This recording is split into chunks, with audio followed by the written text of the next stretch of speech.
it's very fitting that we do this here.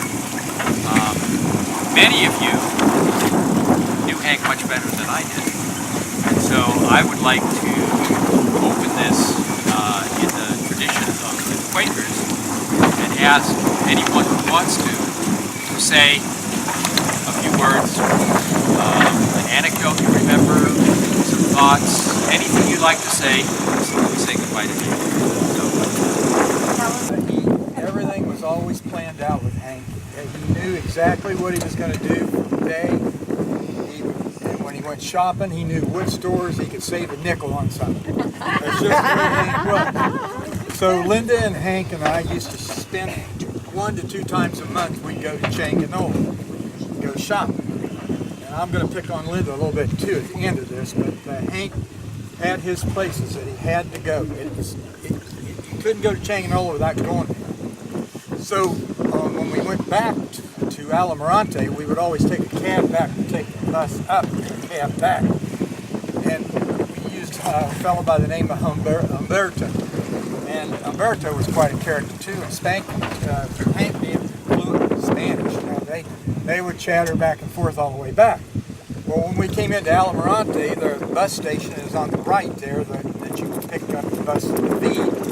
And Hank would go, "Oh, Humberto, got to stop at the Chinese store. I got to get my special Yorny cakes." And there's only 2 people that make Yorny cakes in Alamirante. So there's no such thing as a special. They were special to Hank, and he always had to stop at that store. But then we got to go back to Changanola now. We get Linda. She had to always go to Waka to get her feta cheese, and she had her special fruit vegetable stand that we had to stop on the way out to get vegetables. So and Hank was one of these people that he was so connected to. They were connected to him, these two, that she'd go over to visit her grandchildren with Jude, and he'd go crazy. He'd call me 3, 4, 5 times a day. "What are you doing?" I go, "Nothing, Hank. What do you want to do?" And he'd go, "Let's go to Alamirante." Here he comes. That's Hank, though. But what a guy, you know, a brother that I didn't have.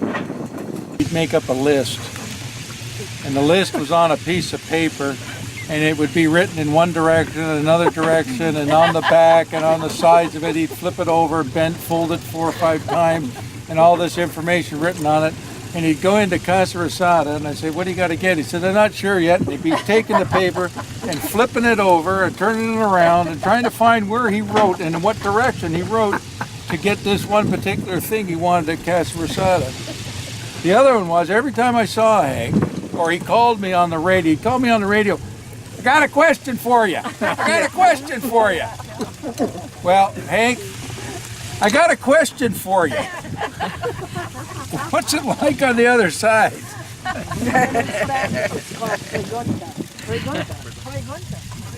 Also, too, he could never find a piece of paper half the time. Well, yeah, he'd lose the paper, and he had this big, ugly ass cart that Linda, "What are you taking that thing for? Why'd you leave it here? Why are you leaving that thing for?" Hank was always ordering stuff from mailboxes, etc. And every time he'd call, "Are you going into Bocas? Can you pick up something at mailboxes?" Well, the one time he asked me, I said no. I said, "But George is probably going in Friday," so George went in and he had 2 packages. He says, "But don't pay for them all together. If you pay for them one at a time, I can save 26 cents. Here,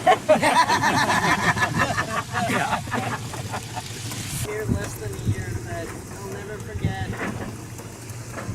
Just meeting them both at Ernie's, sitting and having Sunday eggs Benedict. We got to meet them, and then knowing how much Hank loved to fish. I knew he was going fishing with Hank. And the fact I didn't have him help me install a lightning rod on our island. Yes, he was all about telling me we need a lightning rod on our island. Sure. Right? Mm-hmm. And that was so special to me because we're the new kids on the block. And I'm so grateful that CJ and I are here to be a part of our first. He was the kind of person that would do a funny thing like mailbox, etc., and save $1.27 because packaging and stuff, but he would go to any expense to help any one of you guys, and it's going to be different. You like fish? Yeah, I like fish. Well, I got a wahoo, and if you want, I got a couple of steaks for you. Well, okay. Bring them on over. Actually, I went and picked them up. Did you? Picked them up. They were awesome. But it was nice just to be, because we were the new neighbors, And the new kids on the new kids, and all of a sudden to be included in the neighborhood. When I first met Hank, he used the word inexpensive. And I was a salesman for 40 years, and you never used the word cheap, ever. That's a no-no in sales. And I said, were you a salesman? He goes, how'd you know? I said, because you said inexpensive. And that just kind of bonded us, because he had a hell of a sales life, too. He sold Chevrolet trucks most of his life. And, The time he was 6 years old, his favorite gift he ever got was a set of snorkel and fins. And so he was born of the ocean and loved it. He still has it too.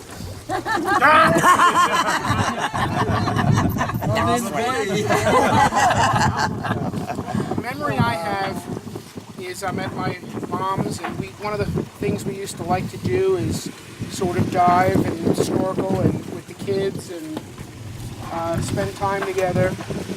And Rambo would love to swim around, and climbing into the boat, he knocked my sunglasses off and they sunk to the bottom. And wouldn't you know, Hank grabbed his snorkel and found it at the bottom of the ocean. So I remember Hank most by saying, oh look, there's a fish. He would get his mask and snorkel, and son of a gun, he'd come with on a spear and say, I got dinner. He was the old guy. He was the old guy, and there was a boat that was sunk, and he was the old guy. There was a whole bunch of younger guys that were going to float this boat. And he not only floated the boat in Florida, but he came up with a couple of lobsters between his legs. One in the other arm. Of course. The old guy. I sang him home today when we left Amarante. Sang his spirit up, and we had a great conversation. So I feel good that we're giving him back to the ocean that he loved, and he's completing the circle. He ate all that fish, so now it's their turn.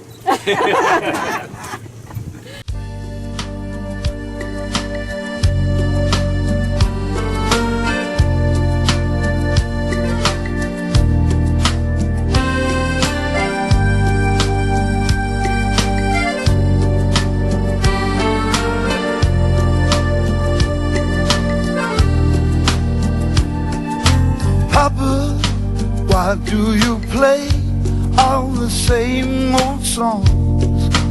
Why do you sing with the melody? 'Cause down on the street something's going on. There's a brand new beat and a brand new song. In my life there was so much anger, still I have no regrets. Just like you, I was such a rebel. So dance your own dance and never forget. Nobody had me. I heard my father say, every generation has its way.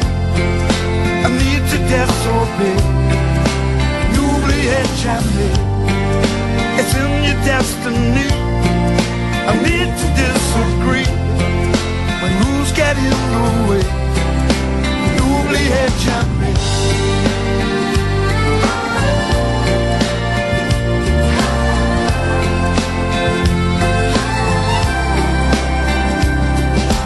Mama, why do you dance to the same old song? Why do you sing only harmony? 'cause down on the street something's going on. There's a brand new beat and a brand new song. In my heart there's a young girl's passion for a lifelong duet. And someday soon someone's smile will haunt you. So sing your own song and never forget. N'oubliez jamais. I heard my father say, every generation has its way.